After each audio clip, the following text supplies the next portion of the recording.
Welcome back to the show, everybody. My name is George, and today we are talking about Resident Evil 2.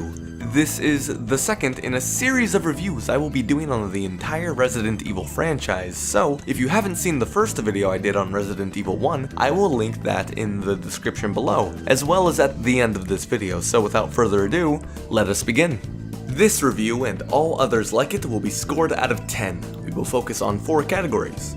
Number 1, story. Number 2, gameplay. Number 3, bullshit. And number 4, good shit. Then at the very end we'll come together and talk about the overall score of the game.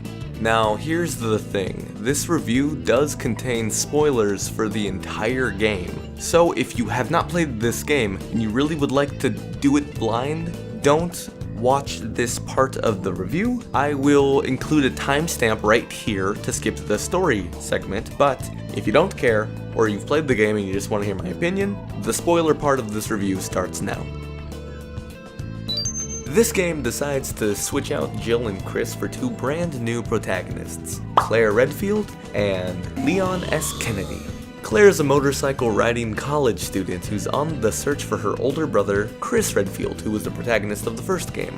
Leon's a boy, as well as a police officer who's on his first day on the job when he discovers that the entire city is overrun with zombies. Leon and Claire eventually meet, and after being chased by a zombie truck driver, no, I'm not making this up, they eventually get separated by the flames of their police car that crashed. Now, this game comes with 2 discs. This is where you decide whether or not you play as Leon or Claire. The canonical way is Claire A, as in you play as Claire first, and Leon B, as in you play as Leon second. So that's going to be how I present this story to you, although if you want to play it ass backwards, you can do it in either order you want.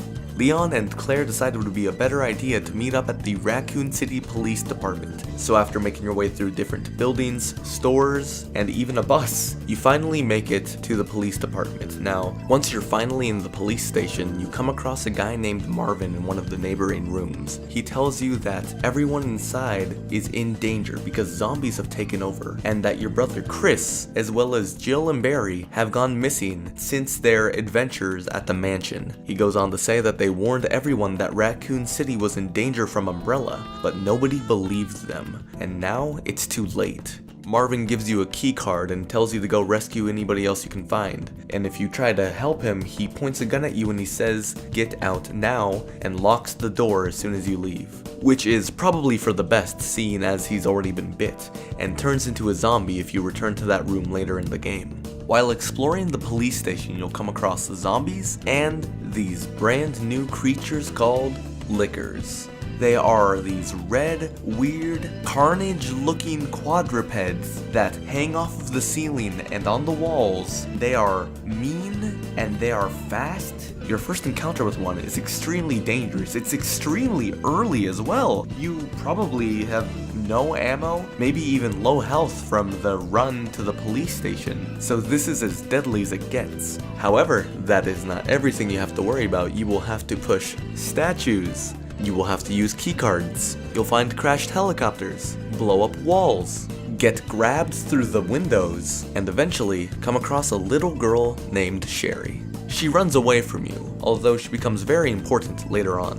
While chasing after the girl, you eventually meet up with Leon in a hallway. Relieved to see you, he gives you a radio so you guys can keep in touch at different points throughout the game. When you finally have an encounter with Police Chief Irons, you find him in front of a dead woman on his desk. That dead woman is the mayor's daughter. He was tasked with protecting her, but could not protect her from the zombies, and he's sitting there contemplating whether or not to shoot her in the head or cut off her head completely, seeing as she'll turn into a zombie at any moment. Claire offers to help, but the police chief will have none of it and says, "Just leave me alone."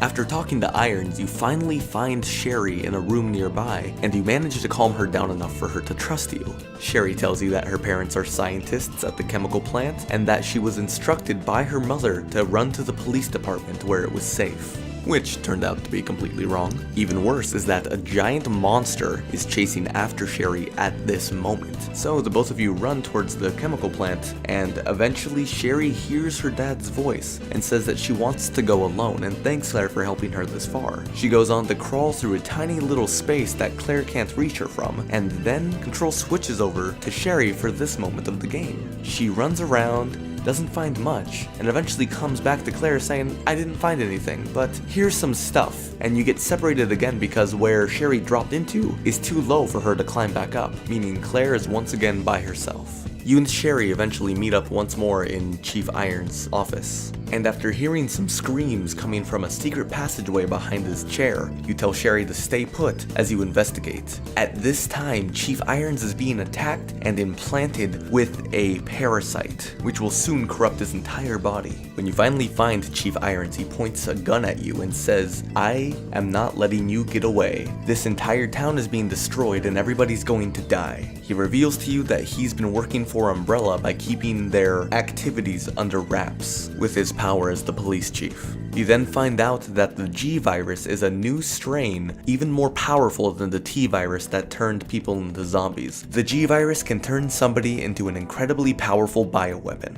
And as it turns out, the giant monster that's been chasing Sherry around is actually William Birkin, her father, who has turned into a giant monster himself. But now the parasite inside Irons has incubated long enough to be born and explodes out of his body. You chase it downstairs to a catwalk where you have a showdown with the creature. After defeating it, you go back for Sherry and you tell her that you guys need to get out of town and to stay close together. You call Leon and tell him that you found Sherry and that you guys are going to go through the sewers to try and escape Raccoon City. But before you know it, you find out that William Birkin, Sherry's dad, is also in the sewers looking for you. And now it's a life or death chase to try and get Sherry out of town. While walking through the sewers, Sherry gets pulled in by something into a lower part and gets separated from Claire once more. Here you take control of Sherry again and avoid zombies since you don't have the ability to fight. But you are unfortunately attacked and infected with a parasite, just like Chief Irons. While on the search for Sherry, Claire will have to fight off poisonous spiders, giant crocodiles, and even this woman who turns out to be Sherry's mother. She informs you that her husband, William, was attacked by Umbrella while they were trying to cover up their tracks, and through his own research, he infects himself after being fatally wounded in order to become a giant creature strong enough to protect himself and destroy the Umbrella operatives that were taking over his lab. You tell her that you're going to find Sherry, and you eventually do. However, she's already been infected with another parasite that will kill her unless you find a cure. You and Sherry find yourself escaping the sewers and making your way towards an underground facility on a sky train. Now this train gets ambushed by William Birkin since he's trying to take Sherry back. Here's where you actually have a boss fight with him, and after seemingly defeating him, you guys manage to escape. Although this is not the last you will see of him.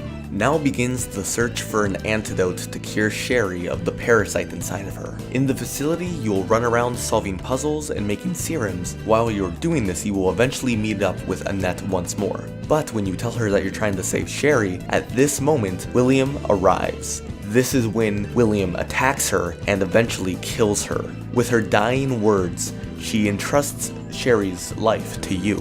In the facility, you'll fight your way through plants, giant moths, and zombies stronger than anything you've seen before. After getting the antidote, the self-destruct sequence for the facility is activated, which is kind of a Resident Evil thing. And while you're making your way back to finally get on the escape train, you call up Leon and you tell him to grab Sherry and make their way for the train because you're going to meet them there. But right before you actually arrive, you are attacked by an even further mutated William Birkin. Here, you only have a few minutes to defeat him before the train takes off without you. After defeating William, you finally make your way to Sherry and Leon and jump on the train. The cure is a success, but you're attacked by an even more mutated William Birkin. This is the true final boss and is only available on the B scenario for Leon after defeating Claire's campaign. An alarm begins to go off, warning that the train is also rigged to explode. So, Leon has to climb on top of the train to try and make his way towards the control room because it's locked. Although Sherry also crawls through a vent to try and do the same. When William Birkin is finally getting large enough to take over the entire train, Claire is forced to climb out and underneath the train while it's moving. After successfully stopping the train, the three of them run towards the exit, leaving William Birkin to explode in the flames of the train. William finally defeated and Sherry finally safe, Claire and Leon decide that they need to leave. And the best video game line in the entire game, and possibly the entire series, happens.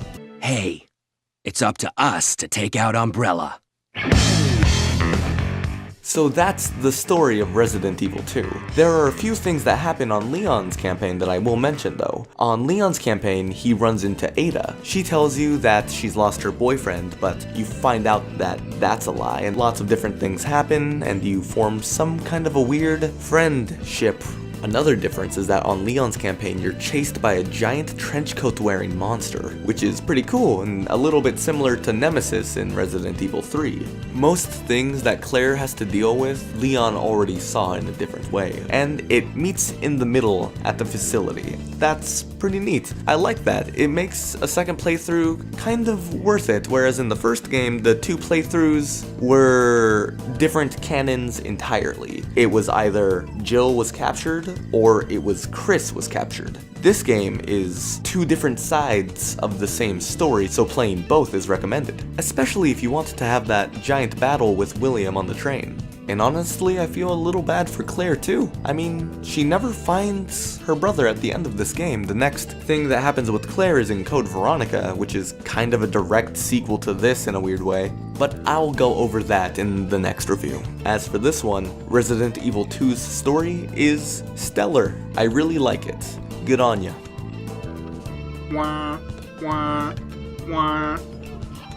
Now it's time to move on to the gameplay. You know what I think? I think this game does its best with what it has. Unfortunately, Resident Evil 2 doesn't have a remake, so inherently, it's going to be a lot more obsolete than the remake of 1.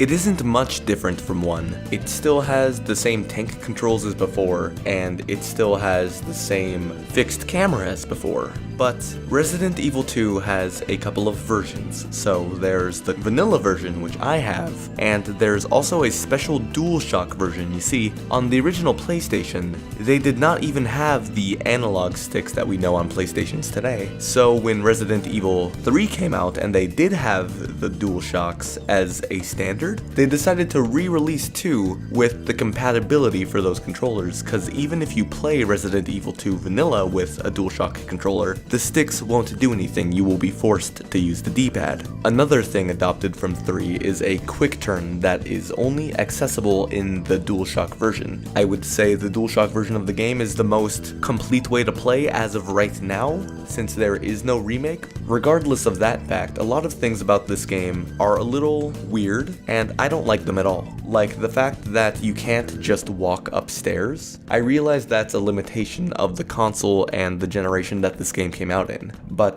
that is something that could be improved in a future title, like they did with the Resident Evil 1 remake. When climbing upstairs, if you try to walk up them, you will just run into an invisible wall. You actually have to physically press X to climb it, the same way you would open up a door. This to me is extremely silly and has caused a couple of deaths because I forget in my head. I see the stairs and I think, oh god, finally I can run, and I just get grabbed by the zombie and they commence the chewing of my brains. I will say that this game does have a few improvements over Resident Evil 1, even the remake itself. Resident Evil 1, I mentioned this in my previous review if you would like to go watch that, has a map system that is very confusing. You get keys, but you don't know where they go. The mansion is so huge, the entire property is so huge, that you will have to go back and check every door if you don't remember in your head exactly where it was, and over multiple play sessions, this can become very annoying. Resident Evil 2, however, has color-coded keys. These keys go to certain doors, and those doors are marked on your map from the get-go, wiping away any confusion that you might have had. Some could argue that this makes the game too easy. I argue that this makes the game make sense. Nobody wants to wander around the police station looking for a door that they may not even find. I personally think this game advances Resident Evil and its gameplay. The fact that the game comes on 2 discs is another thing I really like. The story is one big story that can be told in 2 different ways, and you can play either disc in whatever order you want, meaning that your playthrough is yours. There's a canon way, but you don't necessarily have to do it that way. You can do it however you'd like. I feel this is the way to do Resident Evil stories, where it's one long campaign and not 2 different ways for the campaign to go. I also like that this game ditches the character difficulty differences that Resident Evil 1 had. In Resident Evil 1, Jill was easy mode and Chris was hard mode. He encountered more zombies and could carry less. I thought that was a little silly, I don't really like it. This game has a really interesting way that the differences happen that I like a whole lot more, which again puts it above Resident Evil 1 in my eyes. Claire and Leon have the exact same running speed, they have the exact same health, and they have the exact same inventory slots. However, at a few points in the game, you will come across decisions where the arsenal for each character may be different depending on what you do. There will be a room where you find a stronger gun and more inventory slots. Now, you can choose to take both for yourself, or you can choose to leave one or the other, or even both, for the next character that you play on disc 2. So if you play as Claire first, which I highly recommend, you can take the inventory slots for yourself and leave the gun. So then when you get to play as Leon, the gun is there for Leon to fight off the zombies in the area.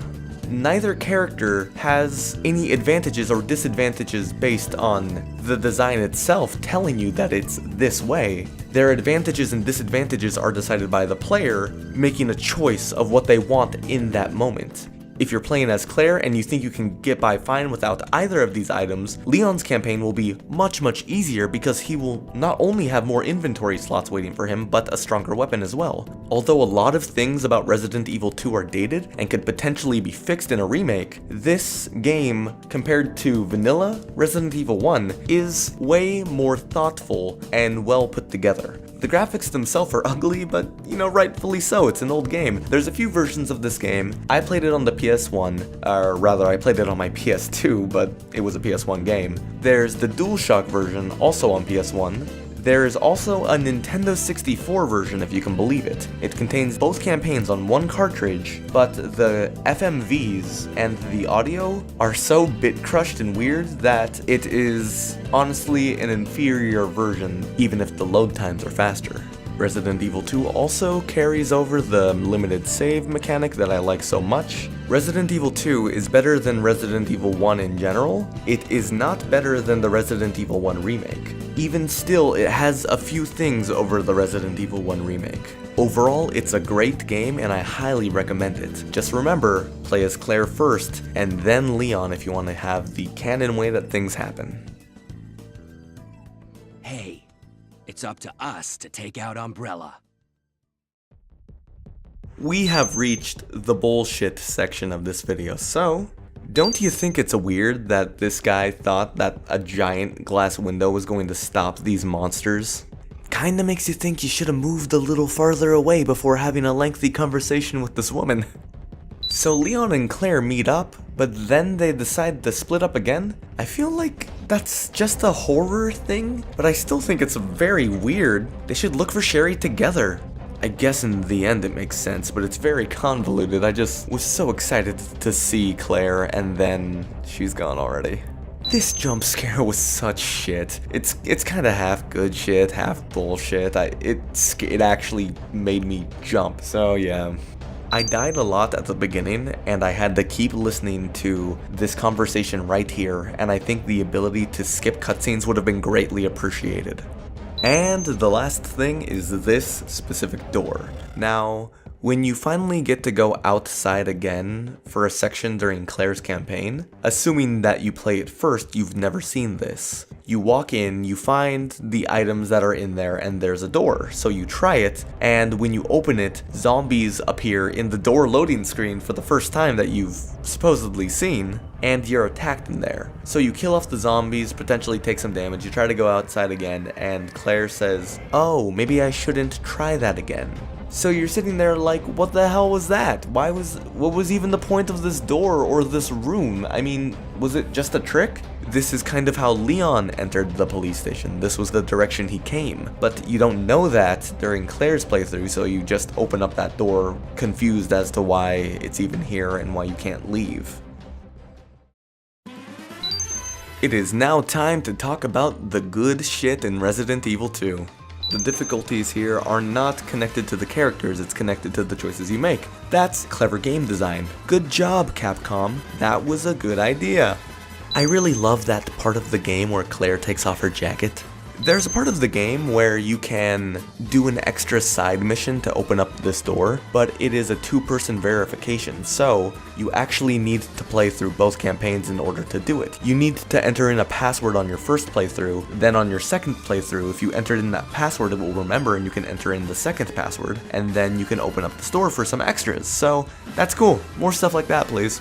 I love the fact that you can find Jill and Chris's work desks in the police station. There's a couple different ways you can defeat this crocodile. You can either let it get away and then something happens on the other playthrough, or you can blow it up by shooting an explosive that it's holding. It's also super gruesome and cool if you do.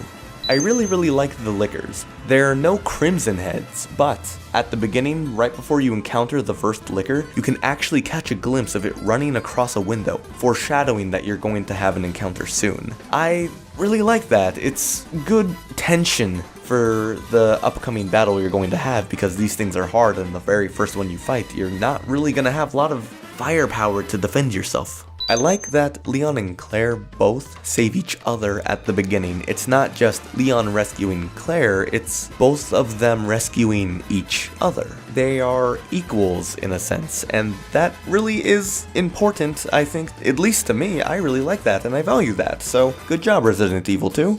I would say that the music is a step above the music in 1. I really like the theme of the police station, I like the theme of the library, and the final boss music is actually really good. I could listen to it just regularly. It's got kind of a choir behind it. It's a lot more cinematic and fun, so there. I love the trenchcoat monster that chases Leon. It really does make their campaigns feel different.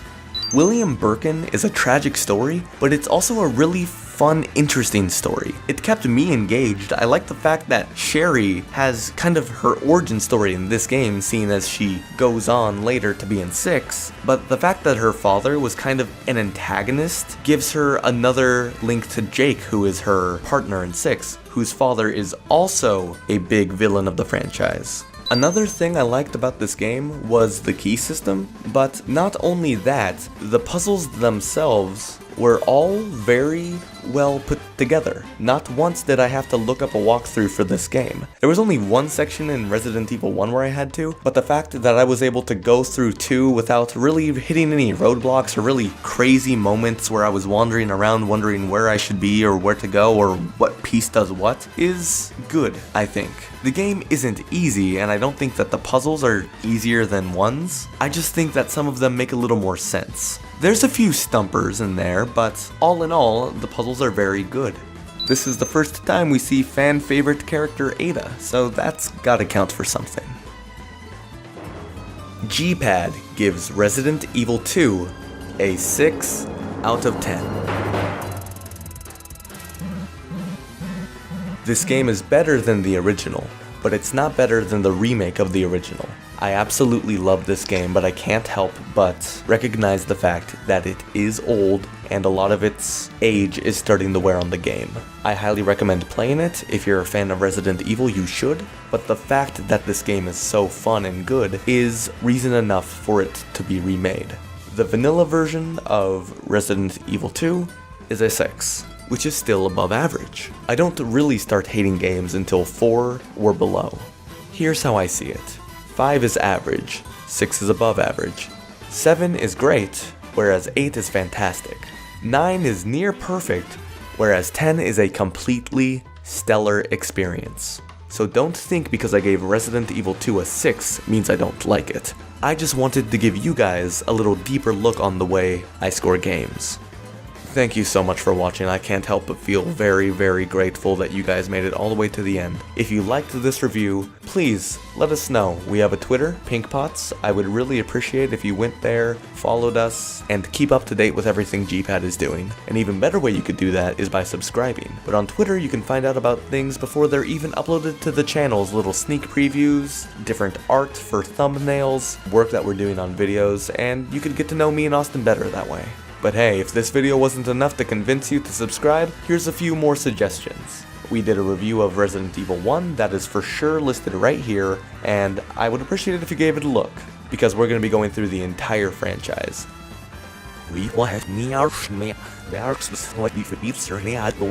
series.